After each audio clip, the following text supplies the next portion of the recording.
Hey guys, welcome to our wonderful Saturday morning together. I'm super excited that you guys joined me. For those of you that don't know and are joining us for the first time, I'm Angela Brown, and I get to help you navigate the world of house cleaning. I've been a professional house cleaner for 25 years, and I've been training house cleaners and maids for the last 31 years. Oh, that makes me really old, doesn't it?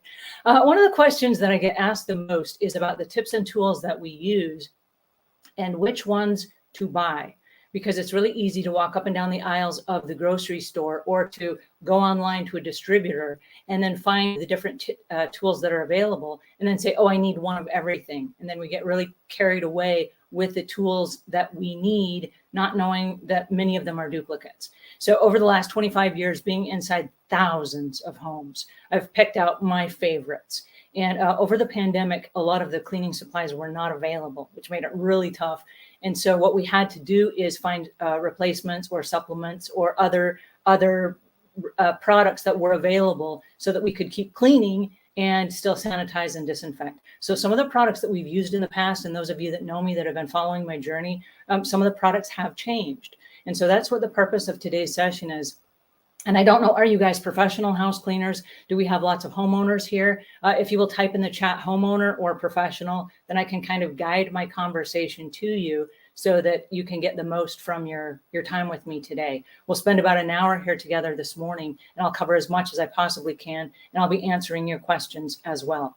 At the top of our time together today, I have a pre-recorded clip that I've pulled that shows 8 different products. So I'm going to go ahead and I'm going to activate that so that then I can say hi to you guys and we can go ahead and get started. But type a Q plus your question in the questions and answers. So it makes it really easy for me because my whole team's on vacation today and I'm just here in the studio by myself. So I would love to get all of your questions answered, but we'll start then with the pre-recorded clip that shows you those top 8 products. The answer to the microfiber cloths is that we go all the way back to the cleaning process. While we're cleaning, we prevent cross-contamination by using different colored cloths and keeping our cloths separate. All right, so what this means is every color has a different purpose. So this, for example, would be for furniture polish, and this would be for bathrooms. So at a glance, this is a bathroom cloth, and I don't want to cross-contaminate it with a kitchen cloth, right?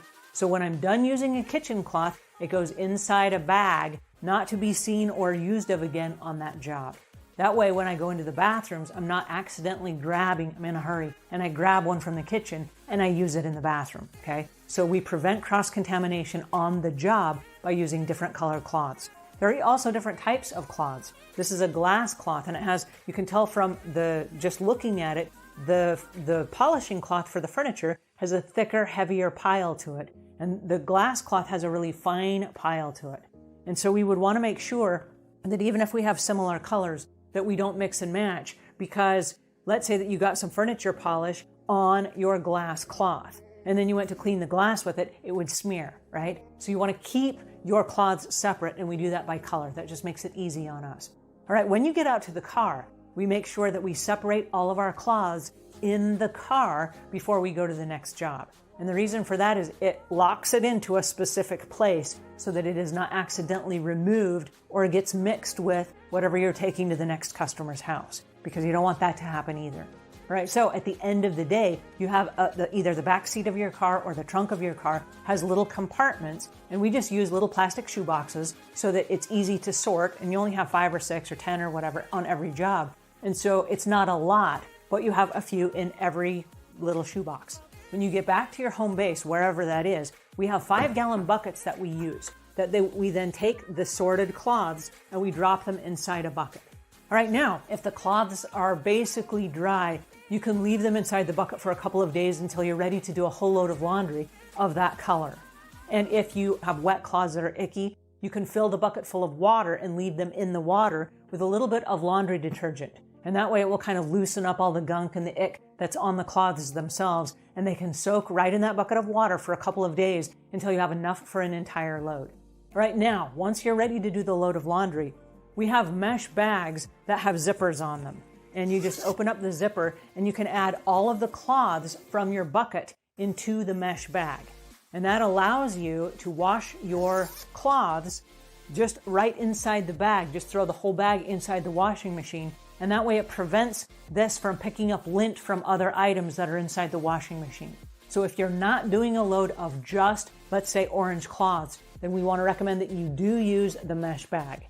And then you want to use like items. So for example, if I have an orange one that has furniture polish on it, and I have a blue one that has my stainless steel polish on it, these might be washed in the same load because they're both going to come fairly clean, but they're not going to mix with, let's say, my glass cleaners, for example, right? So you can wash them in the washing machine inside the mesh bags. I highly recommend the mesh bags for all of your, like your dusting mitts, because these are also microfiber. And although they're not cloths, we don't really want to mix these with our cloths. We want to keep them separate as well. So a mesh bag for the mitts.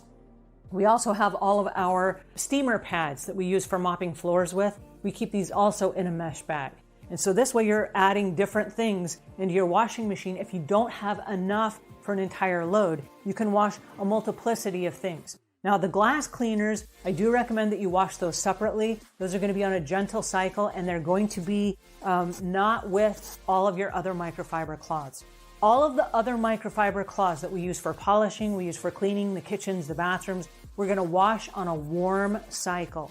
And we're going to put it on heavy duty wash because we want the washing machine to agitate it and to really open up the cleaning for the cloths. When we're done, we have a couple of choices as far as drying the cloths. We can either hand dry them, which is my preference, but if you have a lot of them, you can throw them inside the dryer on low or no heat. Low or no heat. And you're not going to put any fabric cloths, any fabric sheets, or any fabric balls in there. Again, those are designed to remove static electricity. And we want to keep the static electricity, but that's why we pay the big money for the microfiber cloths, right? Right now, after they're washed, if you decide to hand dry them, there are lots of different racks that they sell, but my favorite is an over the door, right there in the laundry room, an over the door shoe rack. And it hangs on the door in one space, and every shoe, little hook that comes out, I hang a cloth on it. Now, it's not super cute, but it's very effective, and it dries very quickly. And you just pull them right off, and you fold them up, and you put them away. So that, again, there's no cross-contamination. Everything is right there at your fingertips. All right, so this is the process that professionals use, and it is scalable based on how many cloths you're cleaning. So if you're a solo cleaner and you only have 10 or 15 cloths a day, you can build those up and wash once a week by washing the different colors of cloths. And if you are a massive company and you have like buckets of these a day, instead of using a 5-gallon bucket, you use a great big garbage can, and then you do a load of laundry specifically for that particular color. And in that case, you don't need the mesh bags because the only thing that's inside your washing machine is going to be those orange cloths, okay? So it is scalable, it works really well. It's just a really tight system that keeps cross-contamination from all of your cloths from the time they come out of the washing machine till the time you clean a customer's house, to the time you bring them back and you put them back in the washing machine. The answer to the microfiber cloths is that we go all the way back to the cleaning process. While we're cleaning, we prevent cross-contamination by using different colors. Well, so much for my technology skills. I don't know how to stop and start this stuff without my team. You know what? I love house cleaning and I'm learning the technology. And I have to stop and say, if you are a business owner, and I see we've got lots of business owners joining us today. You guys, I'm so happy. We've got lots of homeowners as well. And I have to stop and say that you got to learn something new every day about your business. And what I'm learning right now is the technology. So thank you for being patient with me while I do that. Talking about the microfiber cloths, that is a really big topic of our business. And it's not the best solution because there are little fibers that come from the microfiber cloths, and lots of people will tell you, oh, it's going to, hurt the environment and whatever. The cool part about microfiber cloths is this: just about anything we use is going to hurt the environment. And so the good news about microfiber cloths is that with one microfiber cloth, if you get a good kind, you can wash it about 500 times before you have to replace it. So we're not putting these into landfills like you would be paper towels, which are not, by the way, biodegradable. And so it takes about a year for a paper towel to decompose. And so if you can use a microfiber cloth or a terry cloth, that's great. The microfiber cloths have a lot more life to them. All right, so with that, I have a little display here that I'd like to show you. And this is a fun section for me because every different color represents a different type of job.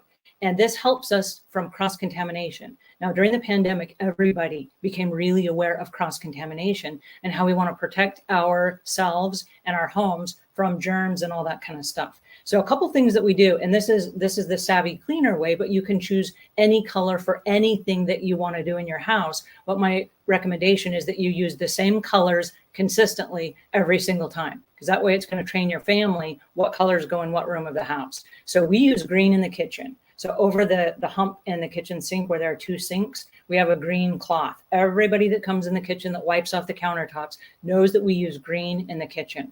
And the reason we use green in the kitchen is because everything that we use, and we'll talk about this a little bit later, is like our drill brushes for our drills for cleaning the cabinets are also green. And so green and green. And then we use yellow when we go to the bathroom. And so cleaning the bathroom would be a yellow cloth. Now, they're very different, right? Looking at them, you can tell very quickly, one is a bathroom cloth, one is a kitchen cloth, not to be cross-contaminated and not to be confused. That way, whatever we're putting our dishes, cooking food, all that stuff, it's never going to get a bathroom cleaned with that same cloth, which is really awesome.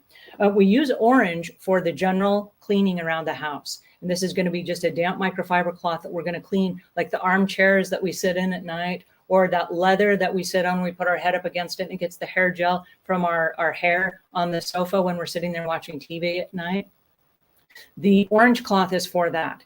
And so it's just a damp microfiber cloth. We're not putting any chemicals on it. With the microfiber, you can remove like 99.9% of the organic load from the surface.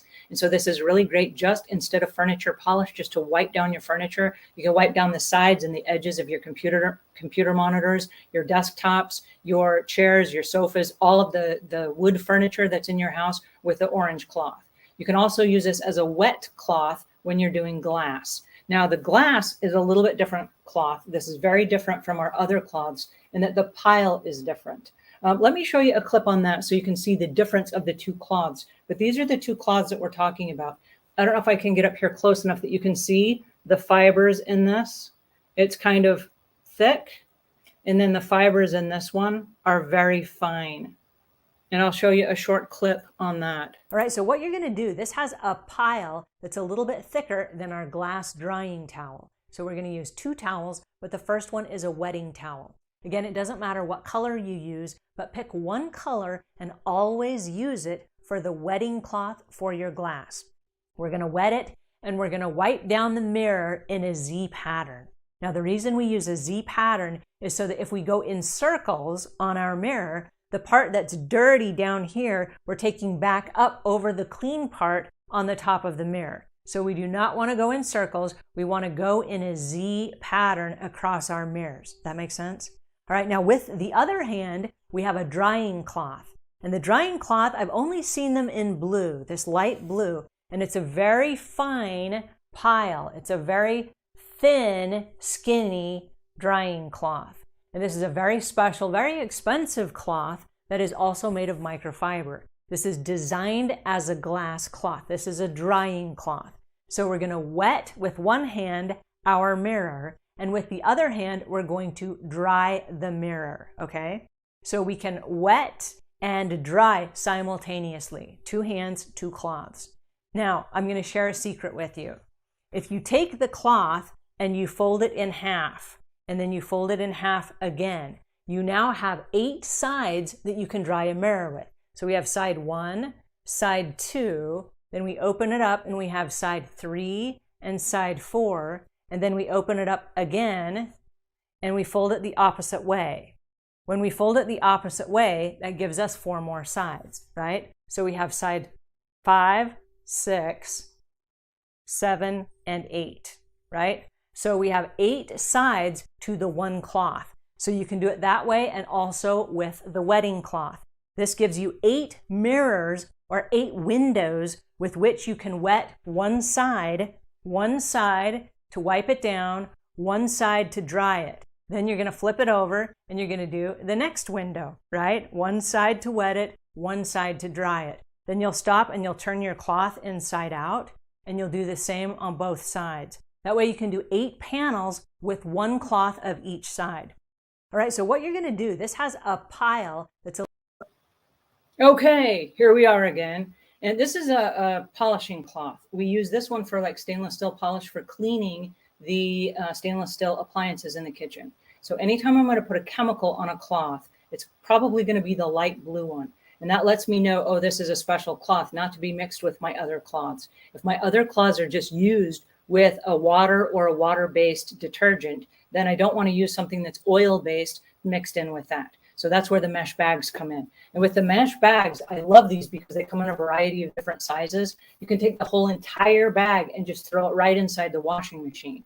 And if you have an entire load, of course, you don't need the mesh bags, but it makes it really great at the end of a day, especially if you're a homeowner and you only have a couple of cloths. You can put those inside a container and just soak them. The container that I use is just a plastic jug if you're a homeowner. I know we've got a lot of homeowners here and you're not going to have a 5-gallon bucket, but just a plastic jug, and this is a wide mouth jug that we're recycling. You can put a little bit of OxiClean, probably just about a quarter of one of those little scoops inside here, and I would fill it, enough that it covers your microfiber cloths. You just throw the microfiber cloths inside and then soak them until you're ready to put them inside the washing machine. And then I'll tell you a secret.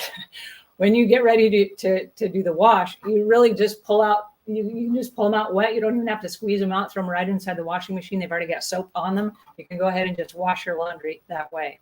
So when you're washing microfiber cloths, you do want to use a really mild detergent. All right, so I think we've covered everything about the microfiber cloths, unless you guys have any specific questions. I do want to see if you have questions on that. These are a darker blue, and this we use for our vehicles.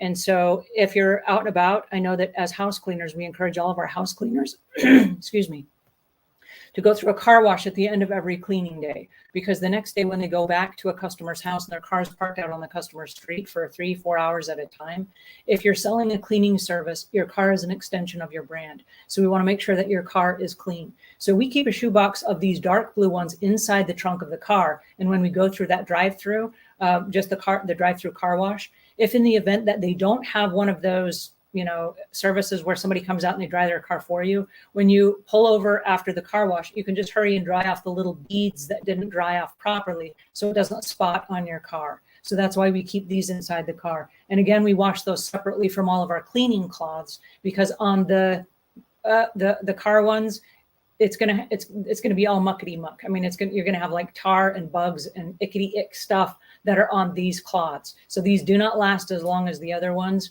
And we do soak those inside the OxiClean just to try to get them clean, but those will be icky probably forever. And so we keep them separately from all the way through the entire process, and we don't mix those in the laundry. All right, moving on. This is so exciting. All right, let's see. What do we have up next?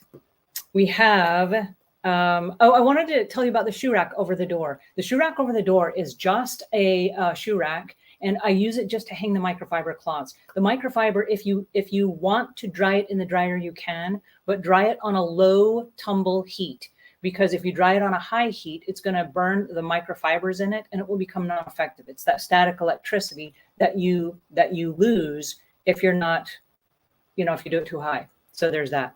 All right. So the next thing, somebody asked the question, how do you do hardwood floors? I'd love to get to that, and I showed you inside our video a couple of the microfiber mop heads that we use. And that brings us to a steam mop that I use. And this is a microfiber head that we use, and we also wash it in the mesh bags in our laundry. But this, along with Sal Suds, is the combination that we use for mopping hardwood floors. And this is a really great system that we use. But we take these mop heads, and these just have a little bit of elastic, and they go right over the top of the steam mop. Now, we're not going to use the steam mop for the hardwood floors for the most part. For the most part, we're just going to use it as a wet mop. So we take just a plastic shoebox, and even homeowners can do this. This is not necessarily for professional house cleaners, but lots of professional house cleaners use this system. Instead of carrying a mop and a mop bucket and all this extra stuff to a customer's house, we do carry a mop bucket, but it has all of our stuff in it. So this would be our mop bucket, for example. And this particular mop bucket is, I'm going to say this one is probably 20 years old. This is the one that I've been using for a very long time. And it's very durable, and it has wheels on it. And I've linked to it below so you guys can see what I'm talking about. But in it, I carry a steamer. It's got the handheld steamer, and it carries the mop head. and then I carry my cleaning caddy in my other hand, and then I carry the extension in one hand. And so that's what you're carrying to a customer's house. I'll show you this. This is the cleaning caddy. So when you get out of your car, this is what you're grabbing to go to a customer's house. This is it. This is everything. There's no vacuum, there's no mop, there's no nothing else. We're going to be using the customer's mop from here on out, because ever since COVID, homeowners are very sensitive about having somebody drag the vacuum all over everyone else's floors and then bringing it to their home and vacuuming all over their floors without sanitizing the vacuum first. And so right now we're using homeowners' vacuums. We're helping them get into a good vacuum that we can use, and then we'll clean it for them and empty it before we leave. But with the vacuum and just this carrying this mop system with us, it makes it really user-friendly and it's very easy to carry.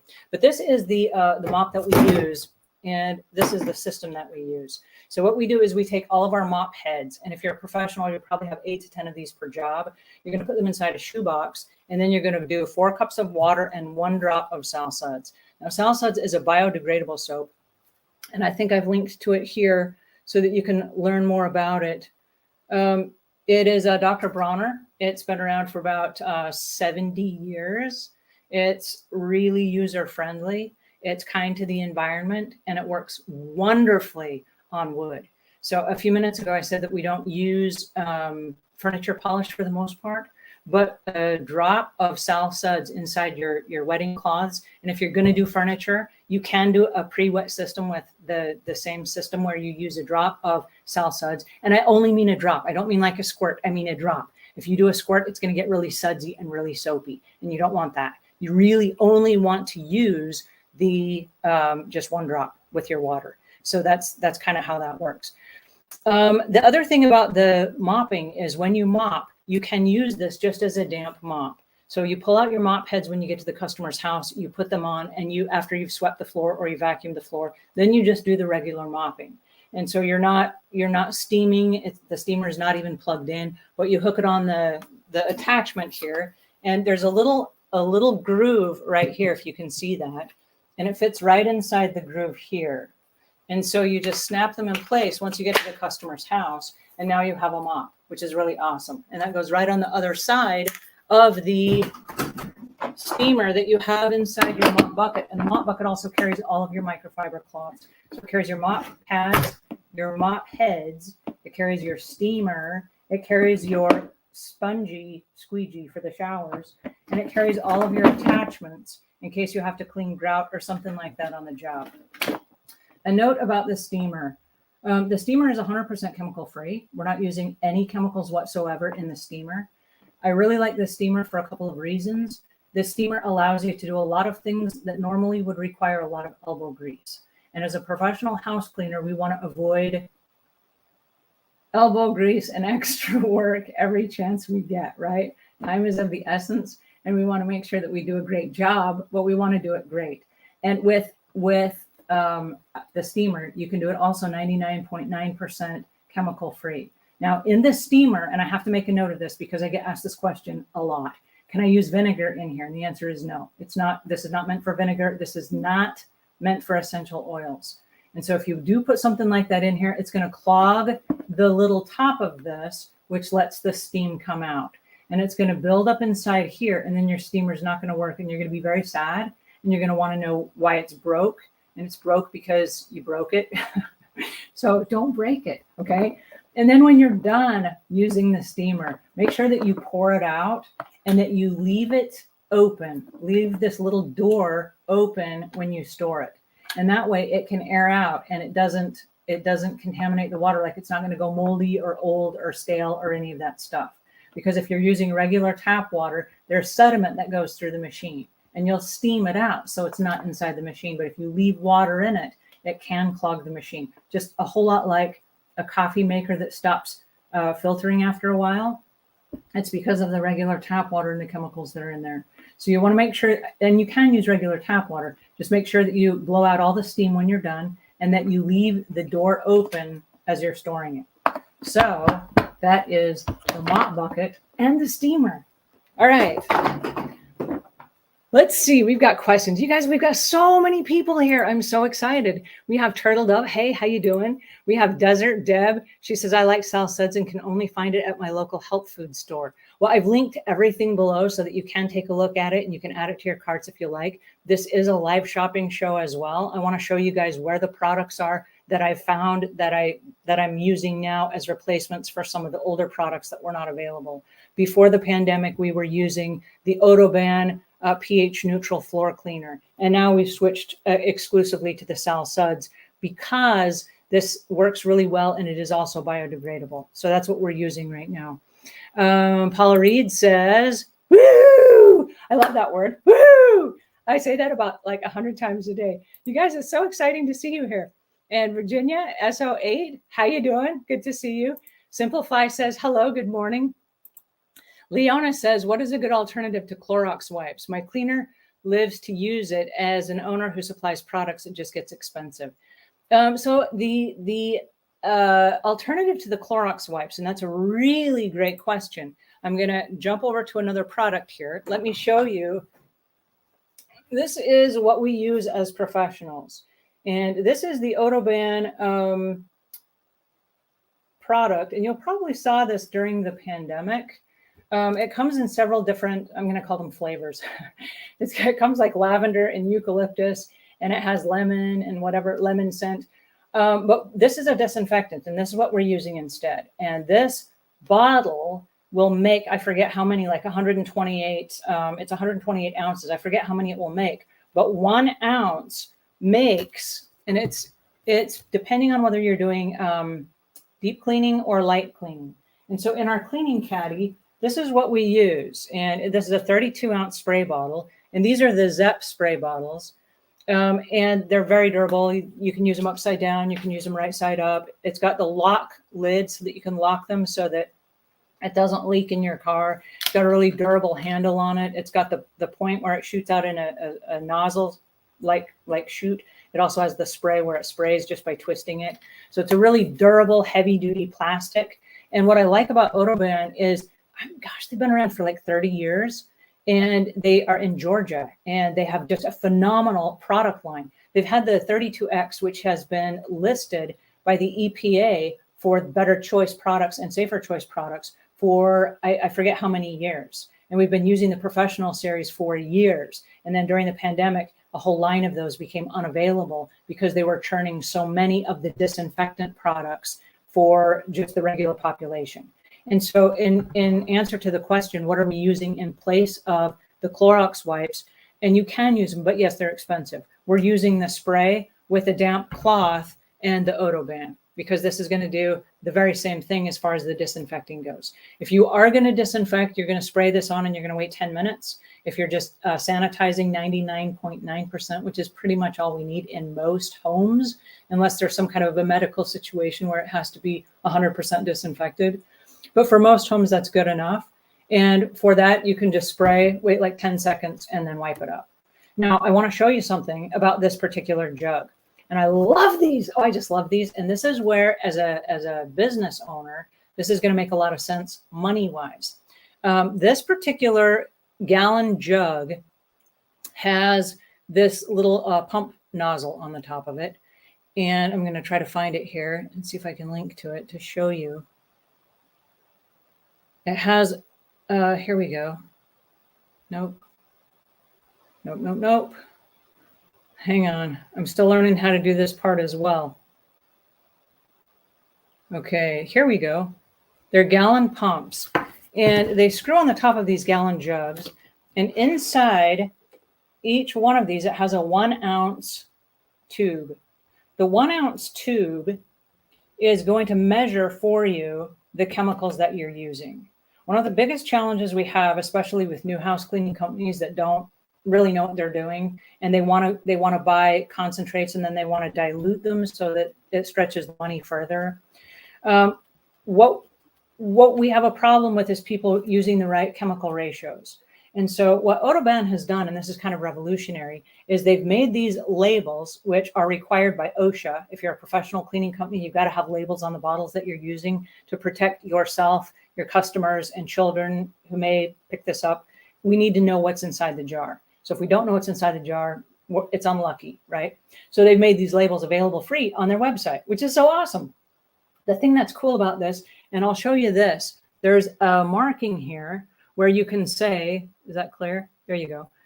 1 times 16 and use mark it with a marking pen. This is going to be for deep cleaning. I've got one pump for 16 ounces. This is a 32 ounce jug. So if it was for maintenance cleaning, I would click this one over here, and then it would only have 1 for this. It would have 2 for this.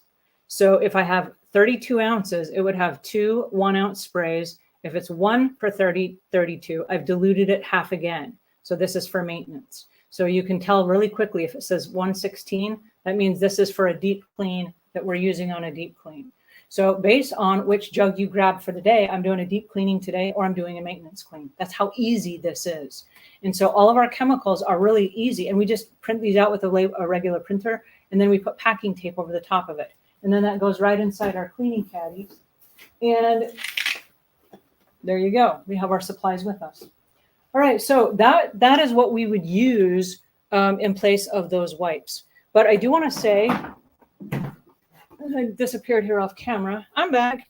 I do want to say that we have lots of products that we're still using from the Autobahn line. This one we get asked about a lot because homeowners will say that there are pets that peed on the carpet and they're trying to get rid of the smell.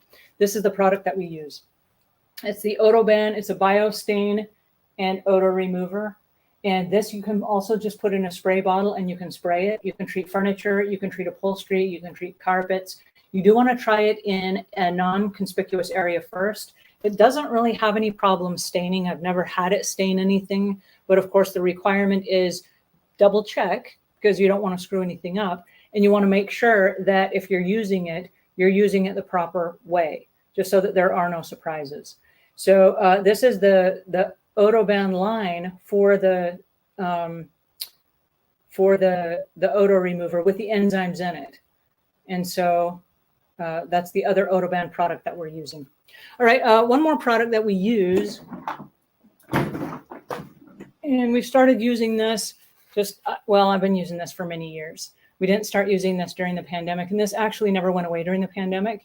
It was actually always available, which is awesome.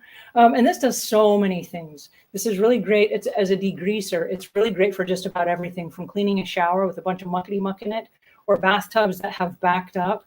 It's a really great spray for removing everything, literally from makeup like that has a oil base in it. We use it for cleaning like picnic coolers, for cleaning the outsides of refrigerators or stoves or microwaves. I know that sometimes you'll get like a dishwasher or something that has like water has dripped down and it seems like it's etched its way into the dishwasher and you can't seem to get it clean. This does a great job of removing that. And this removes so many things. We use it on patio furniture and barbecue grills and inside showers and for soap scum. And we use it on baby toys and swimming pools and boats and RVs and vehicles and cars and wheels of cars. I mean, we use it for just about everything. And so this is our go-to degreaser right now. Now, they do sell a small ready-to-use bottle. And so I recommend if you're going to use it inside your cleaning caddy, go ahead and get a ready-to-use bottle and then just refill it with a gallon. This is a straight concentrate if you're going to use it. You can also dilute it. And there are dilution ratios on the bottle themselves. This is a great all-purpose cleaner. So you can dilute it, I believe, like 144 16-ounce bottles with 1 gallon of this. So this becomes a really economical way that professionals can keep track of their chemicals by using the gallon jugs and the pump sprays. The pumps with the 1 ounce make it a no-brainer for anybody that's doing the inventory. So that's awesome. Will Crud Cutter work on kitchen cabinets? That's a great question. And the answer is it depends on how your kitchen cabinet is set up. Some of the newer modern designs, yes, you can. If it's painted, do it on an inconspicuous area first, like do it on the inside of the cabinet first. It's a very strong chemical, and just straight up, I believe it's a number 12 on the pH scale. For those of you that are new to the pH scale, it starts on one side, which are going to be your acids. It's going to go all the way over to your alkalines. And so you have 0, and then you have 14. And in the middle is neutral, and that's number 7. And that would be like water. Water is neutral, and it's about number 7. And so as you get closer to the middle, that's kind of where we want to be for our cleaning. So if you have something that's like 8, 9, 10, 11, 12, it gets really, really strong. And every number that you go away from 7 in either direction, it's a logarithmic scale, which means it's 10 times stronger than the previous number. It's not 1 time stronger. It's not just one number over. It's 10 times stronger. So number 8 is 10 times stronger than number 7. And then number 9 is 10 times stronger than number 8. Number 10 is 10 times stronger than number 9. And that's how that goes. So if you're dealing with something that's a number 12, that's going to be like really strong, right? So it has to be diluted unless you're using it straight, because you need the strength, right? And there are those jobs that are, I'm going to call them icky jobs, that we need the extra power on. And so if we need the extra power, we want to make sure that we can use that. But it is strong enough that if you are not careful and you use it straight, it can dissolve the finish on your kitchen cabinets. So I do want to warn you about that. Just kind of be aware that there are rules. So Crud Cutter, I told all my friends about it and they're hooked on it now. I know, I told all my friends about it too. Justin, you and me are twins. So I'm so excited about this. Becky says, I use Autoban and it's great. You guys, it is so exciting to see you here. The security lady says, I don't have a cleaning business, but you've given me some wonderful tips that I'll use for the rest of my life. Yes, I love that. Thank you so much. Speaking of tips, there are a couple of things that I want to make sure that we cover today. Aside from just the hang on one second here. I've lost my place. One of the things that I wanted to cover beyond just our chemicals is the way that we clean. We talked about not using extra elbow grease. That leads me to another cleaning caddy that we take with us, and this is for special projects only. The special project that we offer our customers is an upsell. And so this is not something that we do on a maintenance clean, and it's not something we do on a deep clean. And so as we go on a walkthrough through a customer's house, a lot of times we see things that are going to require a lot of extra time. And so we have to ask our customers, is there a time that you would like us to come and just take like a Saturday or take an afternoon, or if I have a cancellation and come over and do a special project for you? And a lot of those times it's going to be something like the fronts of the kitchen cupboards. And I forget who it was. Somebody here just asked me about the cabinets. The cabinets are a special project for us. I know that in my house, we have 79 cabinet fronts, and that doesn't count all the bathrooms. So the bathroom fronts, like where the toothbrush, you open up the drawers and you put the toothbrushes in and stuff, you open up the cabinets underneath the sink, those all have a cabinet front to them or a drawer front. And in the kitchen, there are drawer fronts where you've got food on your hands and you go to pull out the silverware drawer and it gets food and stuff on the fronts of those cabinets. So oftentimes we're cooking and we open up the cupboard. We got stuff on our hands and we open up the cupboard next to the oven or the stove and we grab the spices out of the cabinet. And we have stuff that gets all over those little knobs and then on the sides of the counters where the handles go. Or kids will make themselves jelly sandwiches.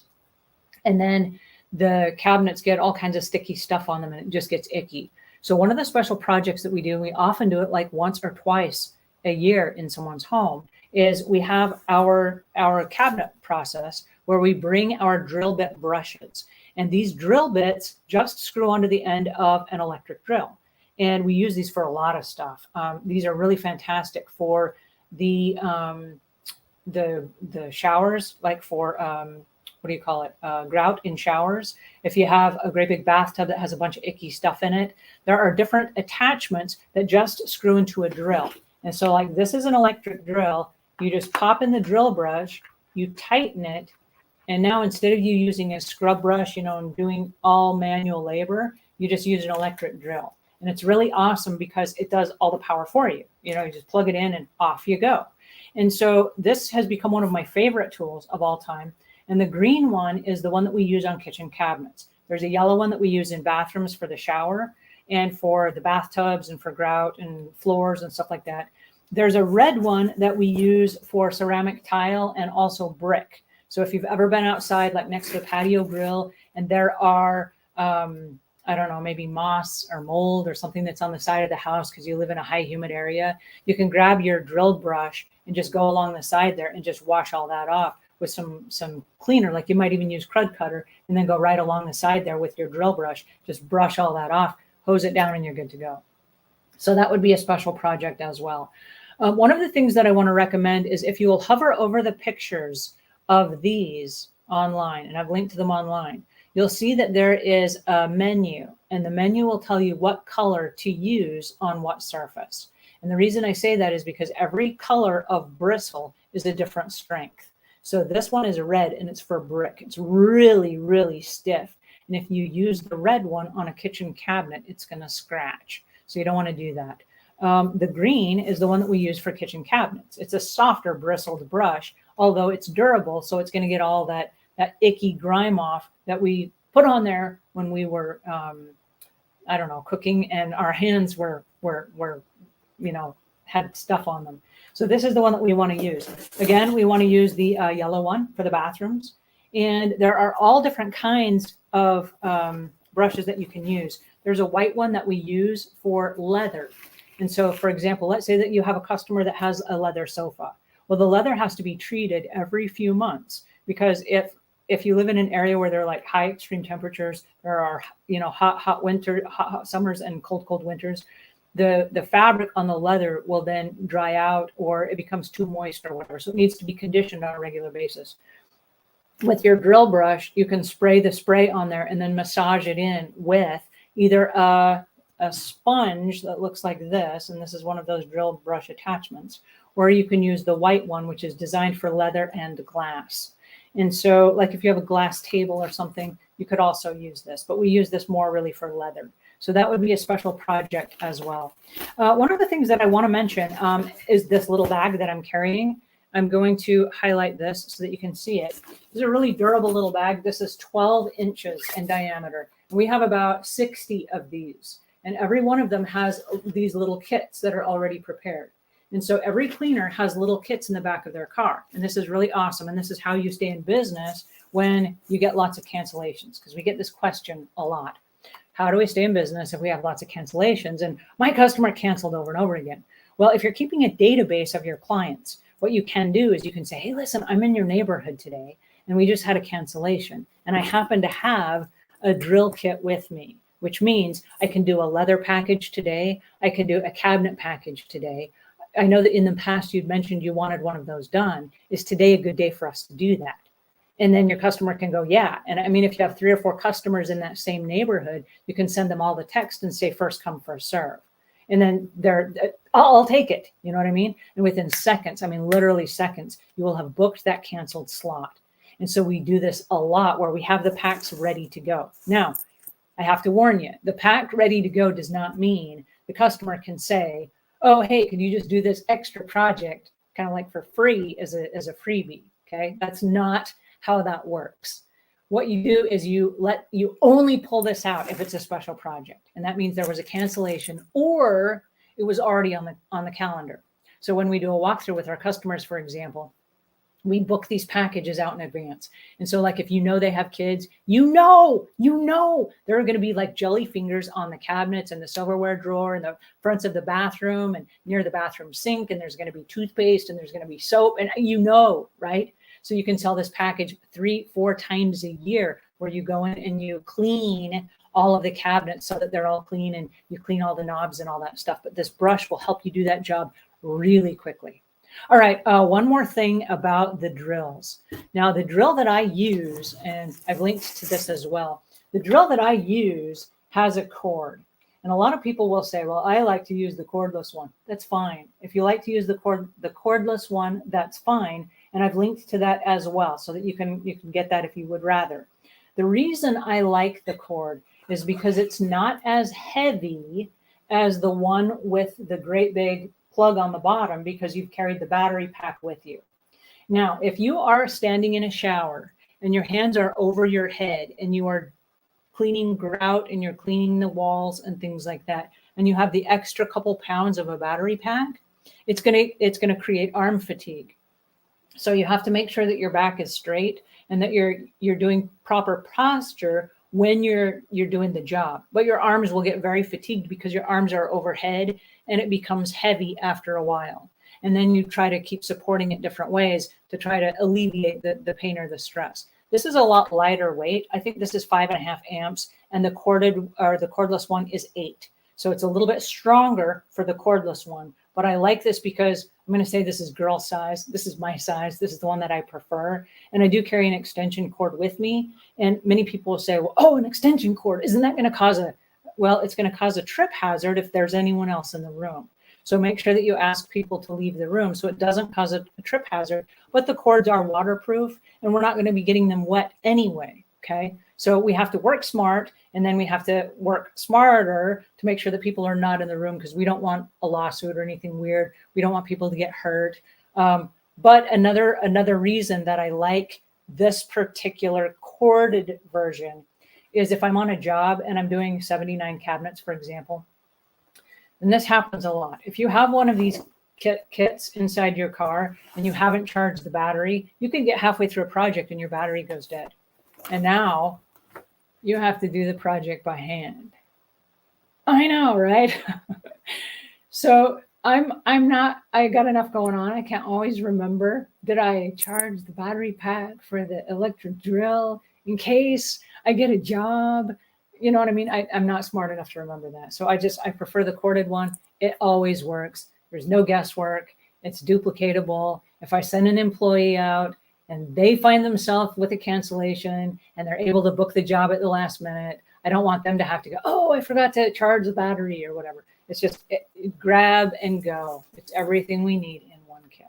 So this is one of our cleaning caddies. This is for deep cleaning special packages only. Okay. This is not on a maintenance clean. We don't even bring this into a customer's house on a maintenance clean. What we do bring, though, to a customer's house on a maintenance clean, I have to stop and just say, you guys, I'm so happy that you're here. I've got lots of comments here. The security lady says, the great price for all 50 of them. You explain them very well. Oh, and she's talking about the microfiber cloths. And over here, we have more comments coming in. Cindy says, Angela, what's the best product to clean your kitchen cabinets? And that's one thing that we're talking about right now. Someone says, sorry, I got here late. It's okay. Better late than never. And you can always watch the replay. That would be awesome. Somebody says, I'm brand new. I'll be running flyers on Monday. And my question is, what's the difference between an insurance and a bond? I love that question. And the bond is about proving that you didn't steal something. And the insurance is general liability in case there's an accident. And so we'll talk about that another time, because today we're just talking about products. But stay in touch with me, because I do want to answer that question for you when I can give you the time and attention that it deserves. Because I love the question and I love the fact that you're wanting to be insured. I think insurance is paramount for every house cleaner. And Chen says, what is the best wood floor cleaner that doesn't damage the finish of the wood floor? That's going to be the Sal Suds with a damp microfiber cloth. And I say damp, not wet. No standing water on the floors. It's going to be damp. So we're going to sweep or vacuum, and then we're going to use a damp cloth. That's the damp microfiber cloth that we're using on the top of the, where'd it go? Oh, here it is, on the top of the steamer head. Okay, so this just becomes our mop. We use it just like a regular mop. So damp microfiber mop, that's it. And in the event, check it out. In the event that you get to a house and there's spilled soup on the floor that's dried, or spilled orange juice, and it's collected dog hair and dust and gunk and stuff, and it's not coming up, and it's created an icky mess, or if there's like dog vomit or something gross and it's dried on the floor, then you can use the steamer. But the steamer, for the most part, is not really designed for hardwood floors and LVP, which is the luxury vinyl plank flooring. We want to use just sweeping, vacuuming, and a damp mop. All right, moving on. So JR says, I have a job where a dog pees on the carpet. Any suggestions for that smell? Yes, back to the Bio Clean, which is the Biostain Remover. This is the stuff that we're going to use. And you can put this inside a just a spray bottle. And let me link to that real quick so you can take a look at that while we're talking. Because this is so much fun. Here we go. There you go. All right. And let's see. A note here. I cleaned for a 96-year-old woman. Her house was built in 1964. Around her kitchen sink is moldy and sour. Any tips to remove it? Thank you for your channel. Yes, a couple things. Back to the disinfecting thing. This is going to kill the bacteria. And so what we may have to do is do a run of hydrogen peroxide to get rid of the mold and mildew first. And then this will keep it at bay. So we're going to spray this and we're going to maintain it with this. And we might even set her up with a spray bottle of this that she can use between cleanings, because that way you're using the same chemical and she can just spray it after she gets done wiping, because she's probably independent and she's probably still cooking. And if she has mold and mildew that's growing there, she's most likely is not going to be able to get out to the store and go buy something that's going to help keep that at bay. And so if you would do her the favor of mixing her up a bottle of this, and again, it's just going to be the one pump, 1 ounce in a 32-ounce spray. Maybe even get her a smaller jar, a smaller jug that would be like 16 ounces or 12 ounces. That would be easier for an elderly person to lift. And then encourage her just to keep that right at the sink. And then after every time she uses the sink, if she'll just spray it and wipe it down. And another suggestion that I would make, because a lot of elderly people will move things, like they might even have a cleaning cloth and then they move it. There are those little stick-on hooks that you find that, you know, like kids go back to college and they have these little hooks that they stick on everywhere.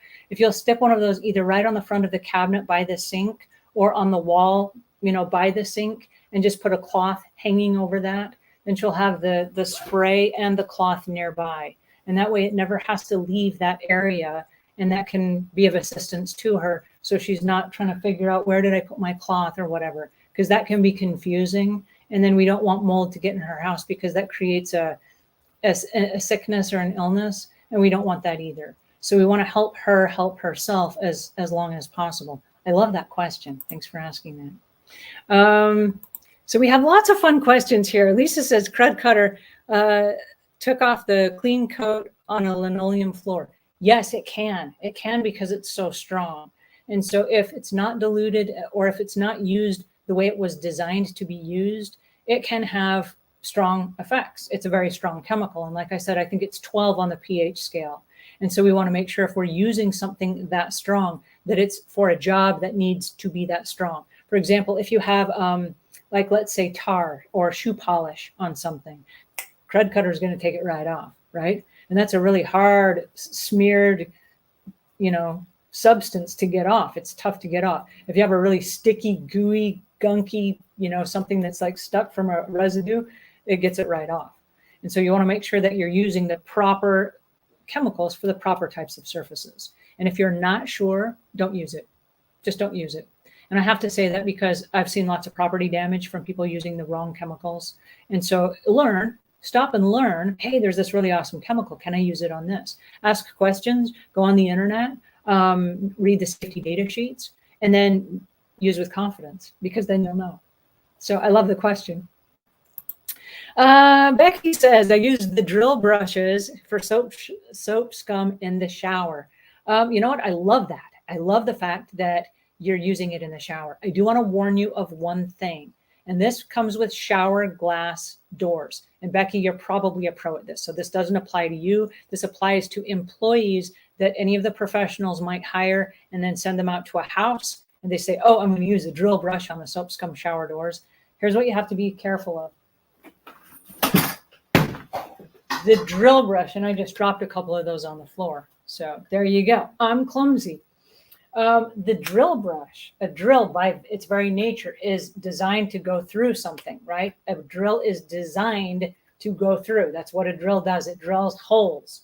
And so if you have somebody that's new to the drill brush concept and they're not really good at managing and holding it in place, what happens is they go right through the shower glass doors. And I can't tell you how many shower glass door damages that people will contact. Oh no, I just broke the customer's shower glass door. What do I do now?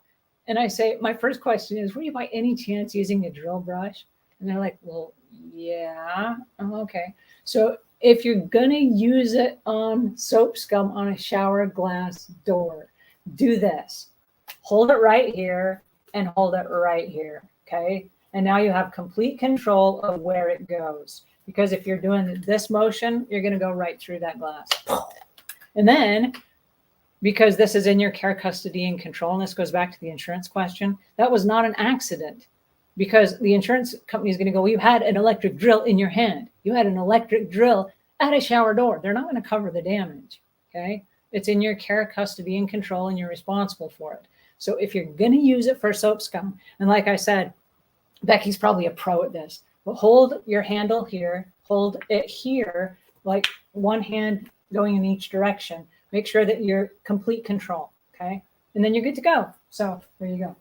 All right, back to our cleaning caddy. You guys, I love this cleaning caddy. I've been using this cleaning caddy for, well, I used one for about 12 years. And then it didn't get rugged. I just needed another one. So I bought another one. And it's got a green interior. They don't actually make this black one. This one is all black. They don't make the black one anymore. And this one has green interior, which is fine, but it's the exact same on the inside. And it has all the supplies that we need. The thing that I like about this cleaning caddy is all of the pockets that it has. And it's tall enough that like my supplies are not going to dump out and fall over. Many of the cleaning caddies have really narrow, like it only comes like half this way, right? And those people call them cleaning caddies. Those are not cleaning caddies. Those are like hazard caddies. So this is actually a tool caddy. And I think it's completely missold because this is really a cleaning caddy. And like I said, this is the best cleaning caddy I've ever used. I've got multiple ones of these. And I recommend having a different one for every job. That way you're not cross-contaminating chemicals. You're not getting to a customer's house and you're half out of supplies because you used half of it at the other customer's house. You just bring your caddy in, one per job. You get home at the end of the evening, you do your inventory, you restock your supplies, you clean your cleaning caddy, and you're good to go. The Autoban that we talked about over here is a really great spray. You can spray down the whole entire empty caddy from beginning to end. It is a waterproof shell. And so it's going to just sanitize that and get it clean for the next house. And that's what we do between jobs. The cool part about this is everything that you need is in here. And so whatever you need for a job, it's all right here. And this carries most everything I need. The other things that don't fit in here are going to be the cloths and the steamer and the mop heads that we're going to use and our squeegee that we use for the showers. And so that goes inside the other caddy. Everything else goes inside this caddy. And what's really cool is this is very lightweight. It's only 12 inches in diameter. And I say 12 inches. So it's very user friendly. A lot of the cleaning caddies that I've seen have big pockets on the side where you can fit whole containers of things. And they're much bigger and they're heavier. And so what we have to look at is as cleaners, we're sending our cleaners out to clean homes. And as we send them out, eventually that takes a toll. You're working all day, every day, and it's a lot of physical labor. And then you're toting these really big, heavy cases from job to job.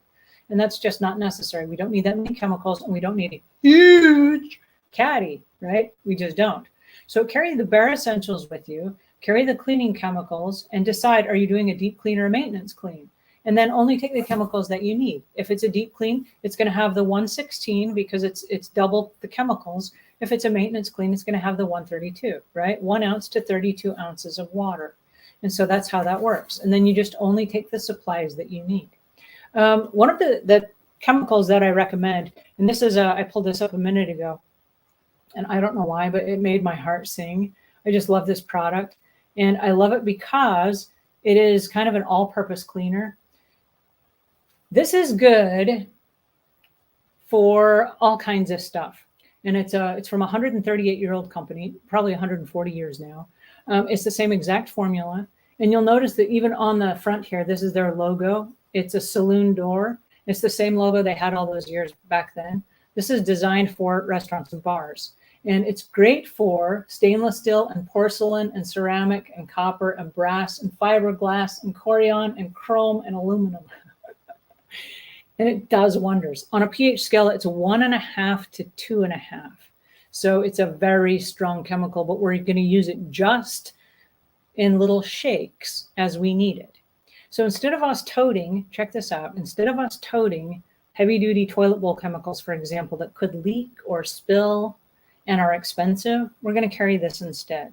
A couple of shakes of this around the ring of a toilet, we brush it off and it's going to come right off. This is designed for porcelain. So it does a fantastic job for maintaining toilets in just a most amazing sort of way. It's really great for stainless steel. Do you remember how before when we said that there are water drops that come down from like the water cup that you put inside the fridge door, and then it leaks down the side and it stains the fridge? You wipe it up and it doesn't come clean. A little bit of this on a microfiber cloth, just a damp microfiber cloth, a couple of shakes of the barkeeper's friend will bring that right off and shine up your stainless steel like nobody's business. I think I have a short video. Let me show you this because this is kind of interesting. And we use this. Do I have this with me? I hope I do. I don't have it with me. Oh no. All right, I'll bring it next time. It does wonders. No, I do have it. Check it out. I have it here. Okay, cool. One of the things that you'll see here, and I put this out on a plate, this is not like baking soda, and it's not like some of the other competing brands of powdered cleanser. This is a really fine flour-like substance. And what we did here, you'll see that like on pots and pans, and I told you this was great for stainless steel. For pots and pans, we poured just a little bit of Barkeeper's Friend on this. We got it wet. Then we pour a little bit of Barkeeper's Friend on it, and we create a paste. And you can also do this inside bathtubs. You can do it inside toilets. For a toilet, you're not going to touch it with your fingers, but you could create the paste and mix it around the toilet bowl ring with a toilet brush. You're going to leave it there for about 2 minutes. And so just by putting it on there and leaving it for 2 minutes, just make this little paste. It kind of activates. And then we just use a regular non-scratch scrub sponge to wipe it off. And I say a non-scratch scrub sponge because that's typically what we use for pots and pans and things like that in our kitchen. I would also use it in a bathroom sink that was really icky, had like makeup on it, for example. But look, that comes right off and it does an amazing job. We did 2 pots and pans next to each other. And I'll show you the before and after because it's absolutely miraculous what this did. This is the before on one of the pans. This is the after we did that. And it really is amazing how quickly, here's the after on both of these. They look absolutely brand new. And it's not a lot of elbow grease. And so this is the power of Barkeeper's Friend. And like on refrigerators where those fingerprints like build up and you can't seem to get it clean no matter how you do, even on the microwave or the dishwasher or whatever, this does an amazing job. So if you have a house with stainless steel appliances, toilets with toilet bowl rings, if you have copper, again, brass, aluminum, any of those things, this just does an amazing job. And this is the process where you just use a little bit at a time. And then you'll see here the results from that.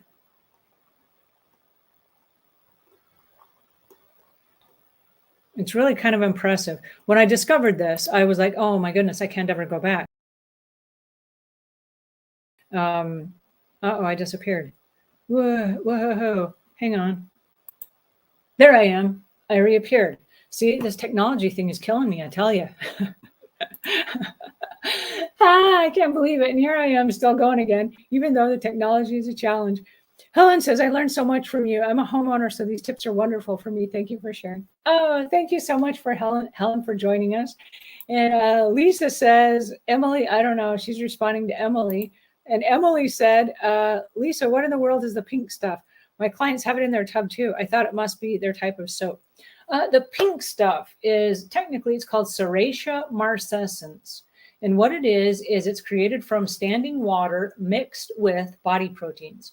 And so, for example, when you wash your face and dirt comes off your face, or you have lotions, or if you wash, I don't know, deodorant or whatever, you'll see it in your shower. You'll see it also in your sink where you brush your teeth.